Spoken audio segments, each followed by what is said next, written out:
महकमा ज़राअत ने नए बीज बनाकर फरोख्त करने का 96% टारगेट हासिल न कर सका, जिसका पब्लिक अकाउंट्स कमेटी ने नोटिस देते हुए तहकीकात का हुक्म दे दिया है।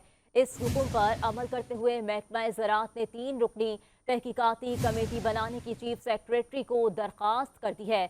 इस बारे में जानते हैं अपने नुमाइंदे शकील नाइट से। शकील, आगाह कीजिएगा, मजीद क्या तफसीलात हैं?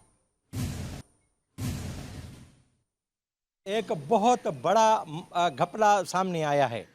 महकमा ज़राअत के मातहत इदारे सिंध सीड कारपोरेशन ने एक मंसूबा बनाया जिसके तहत नए बीज बनाकर उसको मार्केट में फ़रोख्त करना था।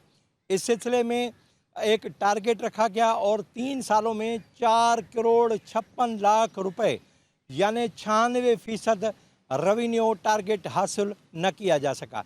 यानी जो बीज बनाया गया वो फ़रोख्त नहीं किया जा सका। अब इस सिलसिले में कोई माली बेकायदगी हुई या ये महकमा ज़राअत के अफसरान की नाअहली थी, इस सारे मामले पर तहकीकात के लिए पब्लिक अकाउंट्स कमेटी ने चीफ सेक्रेटरी सिंध को हिदायत की है कि वो इस सिलसिले में तहकीकाती कमेटी बनाए।